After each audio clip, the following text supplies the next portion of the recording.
Hello everyone, this is Wang, and this is my final report for operating system. This is called RT-AIDE. It's a it's a it's a RTOS agnostic and operatable development environment for real-time system. So first, let's introduce what is RTOS or RTOS. Um, it's an operating system that prioritizes real-time tasks and then that has the power to interrupt most sections to guarantee safety or to do damage control in the following use field, such as transportation, industrial automation, smart factory, healthcare, and robotics industries. And so there's two type of RTOS, and the first there's commercial and then there's open source. So for open source, there's RT preempt and there's Xenomai, and these two are the primarily RTOS we will be mentioning alongside this paper. For commercial, and there's a famous Harmony OS, which is by Huawei, and there's Red Hat Linux RTOS, which is adopted by NVIDIA. NVIDIA used this RTOS on multiple of their devices. So the problem of using commercial RTOS is that because they usually come in on a specific hardware or device, and the operating system is usually distributed in a black box. So, which means you will have a hard time integrating the operating system into a more complex system. So you kind of restricted by the provider, by the company that owns the RTOS, right? So what's the most important thing for selecting an RTOS? Because we all know that you have to select your system based on your actual demand, right? Your actual requirement. So of course, the most important thing is the RT performance. So how do we measure the performance? Of course, we run a benchmark application. But there's one thing. You need to have different source code in order to run the same application on different operating system. Due to the different operating system have different API and semantics, which by doing that, by having multiple source code, it will increase the time for your development. So how do we measure performance? The most common method of evaluation real-time performance is to use a benchmarking tool to measure the schedule latency. And one of the most popular one is called cyclic task. It's the most popular benchmarking tool for Linux system in general. So the cyclic test measure the difference between the actual and the calculated release time for a dummy real-time task multiple times. So it will create a task multiple times, and then measure the actual execution time, the actual release time, and the calculation and the expected release time, and they're trying to see the difference. And then whoever has the lowest standard deviation are regarded as the better performance, right? Because you want your system to be as stable as possible, which means you want to have lower standard deviation. However, this is not a really good way to measure our real-time operating system. Why? Because cyclic tests only measure by running one single application test, which may not be meaningful due to most of our real-time operating system real-time application are multitask or multi-threads, right? So some tasks might have different behavior when it's run alone or when it's run in multitask scenario, right? And they also perform different. They also perform very differently on different OS. And cyclic test does not account for the actual computational load to determine like the response time or a performance evaluations. Because notice that he only measures the difference between the actual time and the expected time. So let's say there's a task which costs like 10 seconds, right? And all cyclic care is like whether it's like 9.7, 9.8. He only care about the 0.2, 0.3 difference instead of the whole 10 minutes. Which sometimes you want to have a higher performance by having 8 seconds instead of 10, right? So cyclic test isn't a really good measurement for a real-time operating system. So with all these background introduced to you guys, our author introduced two ideas, which is his main contribution for this paper. Which is the first one is called RT-AIDE as a development environment, which is designed to achieve RTOS agnostic, which means no dependency on the exact RTOS. So, like we said, you need to have different source code for different OS you're running on. So he's trying to create like an abstract layer that can generalize different RTOS system. And then he wanted to have a RT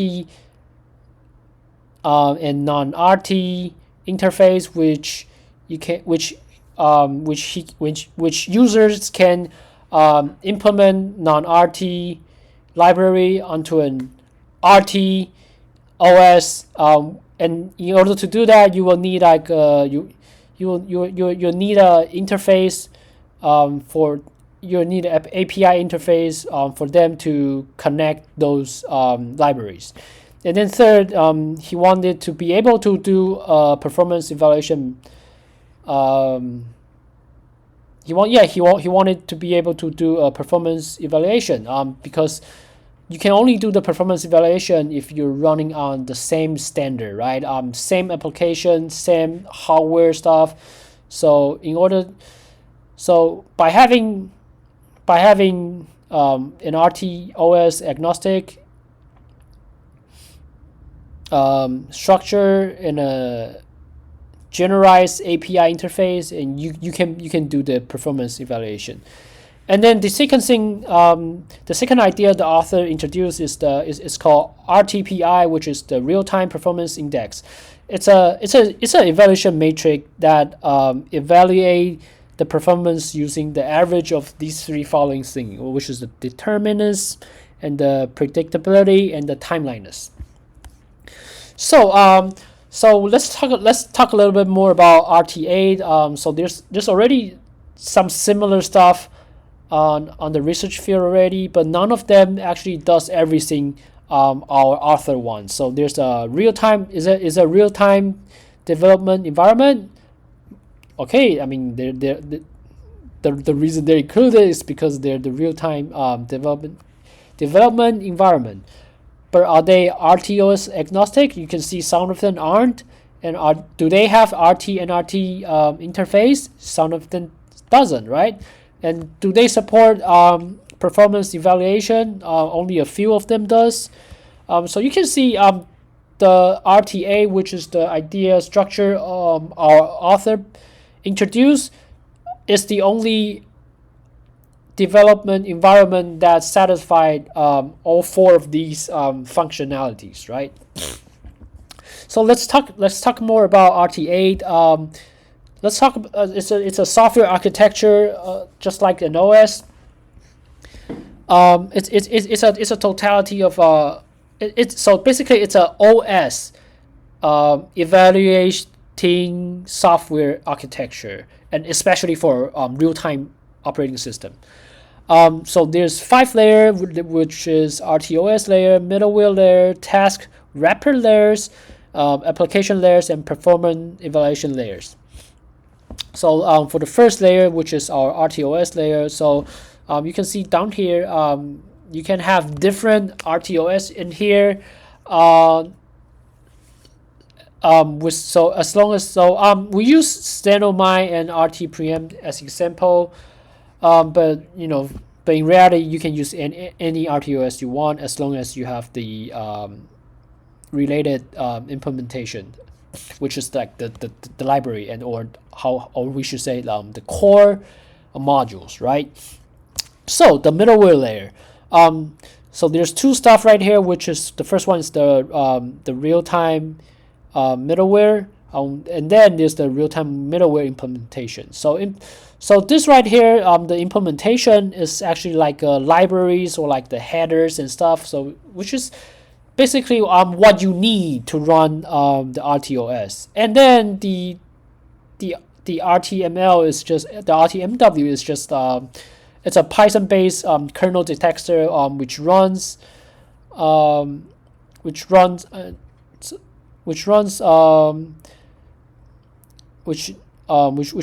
which RTOS you're using, which operating system you're using, and then it also act like a compiler, right? So let's say this sequence diagram, for example. So let's say a user turn on its environment, and like he want to write some code on this RTOS, right? Because this is a development environment, and so when he open up the environment, the kernel detector which is this one, will detect which kernel we're on, and then it's gonna set the Linux and the skin, and then save it in JSON, right? So let's say we're using Xenomai Alchemy version, right? And so the RT Linux will be set to Xenomai, and the RT skin will be set to Alchemy.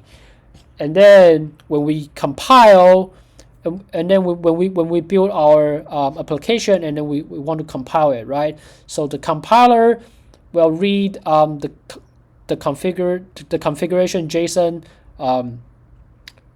We just set our parameters in, and then it will run the compiler based on our OS and our like library, which is the skins, based on the skins, and then so you see so he retrieved like the data of which Linux we're using and which implementation we're using, and it's gonna go to the exact library to compile our program into executable binary files, and then we can run the binary file. That's how the compiling works, right? It's like a makefile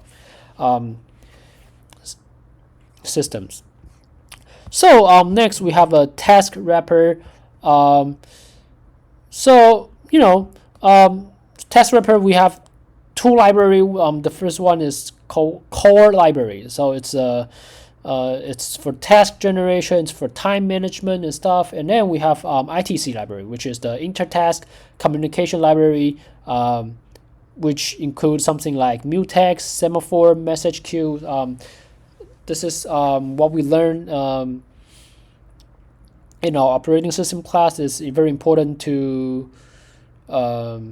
do task scheduling, right? So for example, there's something like create real-time task. We can set a pointer, and then we can set a name for it, and we can set its priority, and then we can set the task period. So like how long does it gonna repeat itself, and then we can start the task, or we can wait on certain periods. And then there's application layers. So for application layers, there will be real-time task, or there will be non-real-time task. And for performance evaluation layer, there's going to be So this is where we're gonna run our so this layer is where we're gonna execute and run our application, and to develop. And then we have a higher layer which is like monitoring. It's like performance evaluation. So it's gonna so wherever we create a task, it's gonna go down and then to compile it based on what RTOS we're using and based on the library we have. And after it's compiling, it's gonna send back to the performance evaluation to analyze whether or not our application performed well on this RTOS. So it's a very boring comparison that author made. He mentioned that you actually have to write less code if you use RT-AIDE architecture instead of just running them on their own, right?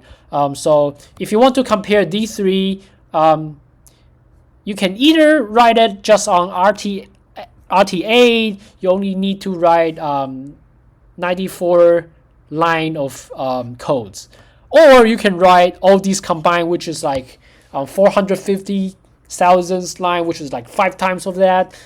So this is just a way of our author saying that you actually save a lot of time by using their generalized platform instead of building different applications on different building the same application on different RTOS 3 different times, right? Because you have to write different source code on different OS.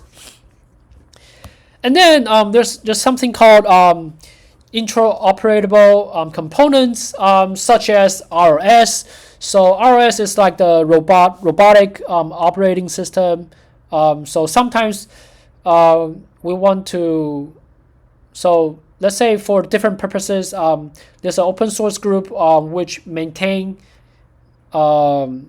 this library just for robot development, right? So there's some reason that why the robot operating system is not real-time operating system is because first, it's non-deterministic communication because it's a topic and service based, right? So there's network latency, there's OS scheduling, there's CPU loaded. So the robot operating system really lack of real-time scheduling policy. So there's a explanation right here. Instead of time sharing schedule, which is often adapted by the RTOS, ROS use first in first out or round robin, which prioritize fairness over timing guarantees. So in RTOS, the timing guarantee is very important because that's how you can guarantee to interrupt something or to damage control something to prevent to guarantee the safety of the workplace, right? So our author also provide a solution which is called XDDP protocol. It serves like a medium interface between real-time and non-real-time task. Instead of directly access the non-real-time resources, real-time tasks are connected to the non-real-time tasks that perform the required functionality through the XDDP interface. External non-real-time libraries can be integrated with real-time tasks without jeopardizing hard real-time requirements. And then the requirements of library of the header of this mechanism is wrapped inside the RT-AIDE ITC library, like we mentioned, right? So let's talk about the real-time performance index, which is the evaluation method that our author introduced, right? So for RTPI formula, it's the average of SD, SP, and SI. So SD stands for determinist, and SP stands for predictability, and ST stands for timeline. So So for an application with multiple tasks, averaging the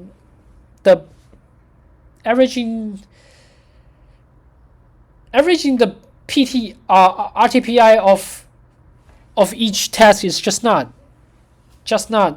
okay. So let's talk about that later. So each score will be graded on scale of 0 to 10. So you can get 10 points in here, and here, and then you just take the average of your total score. So first, let's introduce the SD, right? So SD is the probability of your expect time to fall in the average, which is the schedule period. So times the accuracy. The way he does it is to measure the task by multiple times, and then to reduce its edge cases until it fits a perfect symmetry distribution. So if it doesn't fit, it will stream out the edge case, and for every edge case it decreases, it will minus the accuracy point, which will later be scaling with your SD points. If you don't understand, it's okay. It's just a way of calculating whether or not it is within the expected time. Is it within our desired time? Just like the previous method we mentioned was using standard deviation. This is the way the author proposed. Instead of using standard deviation, he's saying using this method is better. And then we have the predictability, which is so of course there's like a expected time. So just like that, we have the actual time. We have the actual time of the task is to response, and then which is the worst case response time, and then we have the expected worst case, right? And then if this is smaller than, it's not going to be smaller, but if this is equal to the expect time, you get 1 point. And if it goes beyond the deadline, you get 0 point, of course, right? If your time is in between, it's greater than the expected time, but it's still less than deadline, you get half point or somewhere in between 0 and 1. And then for timeliness, it's just basically 1 minus how many times you have been misses. How many times have you been over the deadline, which disqualified you, right? So for a really quick, easy conclusion for this formula is that if you have a point between 0 and 3, the system is not real time. It's not considered as a it's considered as a non-real time system. And if you have a point between 3 and 6.7, it's considered as a soft or firm real-time system. And if you have a score greater than 6.7, it's considered as a hard real-time system. So there's a different level of real-time system, I would say. So RTPI is a multitasking environment. So yeah, because like we mentioned, right? There's different tasks you want to do in an RTOS system, right? So sometimes different tasks might not have the same priority, right? So it can have different weights. It can based on the priority it has. So we don't just sums up like the total RTPI and then call it like the points, right? So we actually times weight of each task, and then each task has its own RTPI, right? And so this is just like the way author says, oh, you can add a weight on it. It doesn't change how it's calculated. I mean, of course, you can. There's 3 different ways. You can have priority throughout your different tasks, or you can have all your tasks in the same priority, and then you wouldn't need a weight, right? It's gonna be 1. So the author also runs some simulation experiment. So the first experiment he does is for edge case simulation. So the environment he's using is Intel quad-core embedded platform, and Advantech multi input-output card, I/O card 5272, and a Lubuntu 1806. And then he used Xenomine 3.1 and RT preempt 4.14.134/RT63. And then he created 4 tasks, which was the P stands for period, and C stands for the deadline, right? And then PR is the priority. So there's 4 tasks, which is with 20, period, 5, and then like the highest priority, and just so on, right? And then this is the result, and you can see that for task that's 2599. It has good response time within 5 seconds, right? This is so the 5 is the deadline, so the average response time is just like 5.15, 5.125, and 5.004, right? And then you have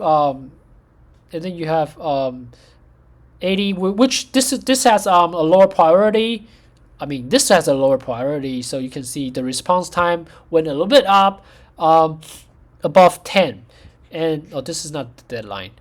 And then you have this. You have C response time of 30, and then you have this. You have response time of 70 when you need it to be in 20, right? And then so just this is the result of using Xenomine. This is the result of using RT preempt, and so to sum up the result, the simulation. So even though these tasks went over the limit, which reduced their accuracy point, however, because we have priority, and then we have different weights. So for our system, it is very important that he prioritized the most important task first. So despite losing some points on the 3rd and the 4th task, which is the lower priority task, he still got high score because he's pretty much perfect on the higher priority task. And you can see for RPT preemptive, this is very low accuracy, but still he managed to score above 6.7 because the weight. All right, because for RTOS, the one thing you really want to do is you want to interrupt with the highest priority to prevent any damage in the workplace. So this is 100% accuracy. This is it. As long as it got 10 points, you're gonna fulfill the majority of your evaluation, because that's the most important thing for an RTOS. And then he ran an experiment 2, which he uses an actual servo devices, servo drives, and then he assigned 4 tasks, which is EtherCAT control, and then there's a trajectory generation, and then there's a user interface, right? The command or something like that, and then there's data logging, which is such as like collecting data afterwards, right? So this is the 4 task. This has the highest priority, 99, and this has the lowest, like the deadline, which is 1 ms. 1 ms with 95 priority, which is second after this one. and then 70 and 50 because these aren't really that important, right? So these are what it does, what the task does, and then these are the environment. So she has the 4 drivers, and he has the AC motor and the control system.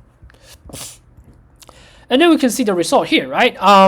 So still the first one, the most important task, we scored 10. Was by using RT preempt, it's scored a 9.5. But nonetheless, most of them did really well. The final RTPI is 9.44, and the final RPTI for this for RT preempt is 9.1, which are both above 6.7. And this is the trajectory tracking, which is the trajectory generation graph, right? So you can see RT preempt, Xenomite, and the actual referencing points, right? And so you can see they're pretty much the same. You can see there's a little bit difference here, but they pretty much finish the job pretty accurately. You can see there's a 0.999 accuracy right here. They both finished the task on time and in time, because you can tell like not much of the task is over the deadline, right? Because some of these deadlines are set relatively high, so you can see they fulfilled their task pretty well. So these are the comparison between RTOS, and then we put in the comparison of using an interoperable components with the RT NRT interface.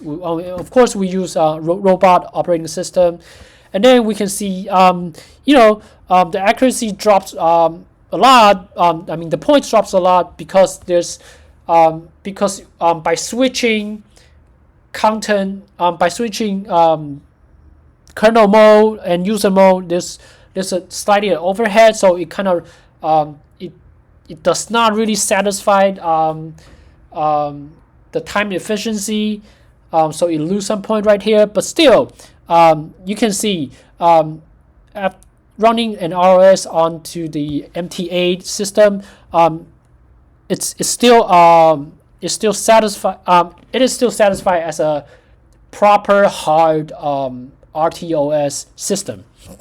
So, in conclusion, our author provided the validity of RTPI, and he fulfilled his wish to compare different RTOS under same circumstances and under same standard. And then he does showcase the advantage of RT-AIDE. So yeah, of course, RTPI can correctly compare the RTOS performance, and then to see if it's satisfied if it satisfies the RT application requirement, right? And it's a good way to compare different RTOS, and of course, it simplifies the development stage, and then it supports to integrate non-RT library onto the real-time operating system using RT-AIDE, right? So I mean, I think the author did what he wanted. So this is the end of this report. Thank you very much.